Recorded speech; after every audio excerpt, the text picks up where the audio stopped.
Here I am at my son's place,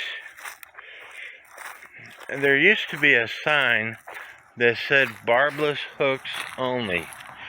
When I was stationed in England, the Brits, all the ponds and lakes and stuff, you had to use barbless hooks. And when I came to the United States and we bought this place, my son was like 4.5 years of age, and I didn't want him to get hooks in his fingers, and because he wanted to fish all the time. And this pond is stocked full of catfish and bass. Well, anyway, my daughter put up a sign that said barbless hooks only. And my son, being 4.5, maybe 5 years of age, was catching fish left and right. Well, we had a little fishing party over here, and my ex-brother-in-law, Freddie, I told him make sure his hooks were barbless. Well, we left here and we went over to the neighbor's pond, Tolliver's pond, which is a great big huge pond, and Freddie caught a catfish and he wanted me to take the hook off.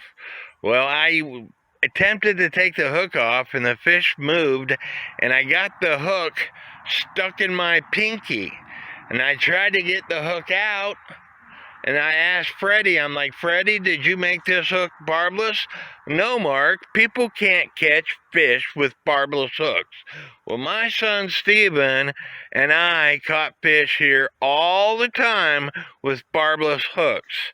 I tried to get that hook out of my pinky. I couldn't do it. I drank a bunch of whiskey trying to pull it out. I couldn't do it. I ended up going to the emergency room. And I was still in the military. I was on terminal leave, and it ended up costing the military about $1,000 for the doctor to yank that hook out of my finger and then bend me over and give me a shot of penicillin and a shot of I can't think of the other shot, but anyway, I got 2 shots. And I used to fish in Tolliver's pond all the time. Mr. Tolliver had Alzheimer's. When I moved here, I used to help him out all the time. And then his daughter Marlena, even after Mr. Tolliver passed away and I got divorced, she told me I could fish in the pond all the time.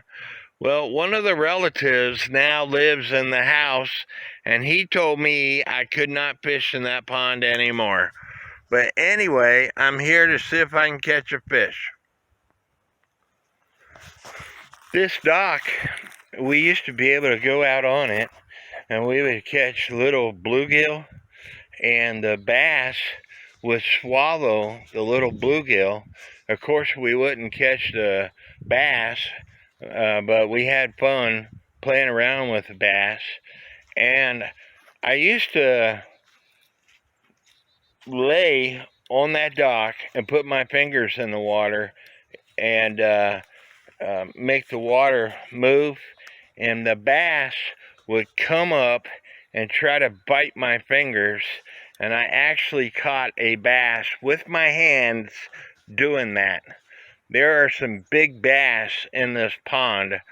I even caught bass out of Tolliver's pond and put in here.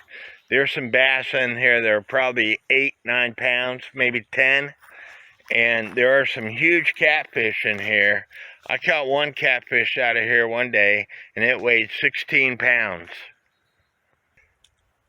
First fish, about a pound bass maybe. And this is the way you catch fish. You kiss them, and then you let them go. Me and my son used to have contests all the time.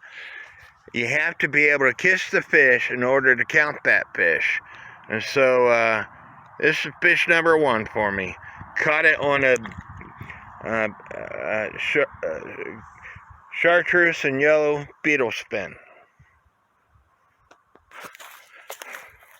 My son caught his fish. on a Rapella, about a pound, a little bit bigger than my fish. Congratulations, buddy. Did you kiss it? Not yet. Not.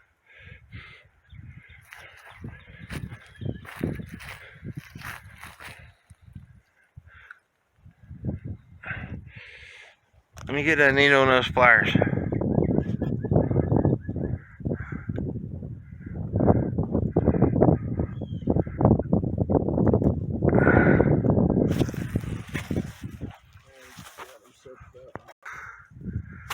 Got the geese.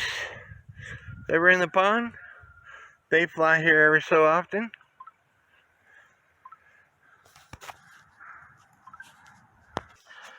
My skirt for my beetle spin was torn up, so I decided to put a Berkeley power bait on this spinner and see what happens.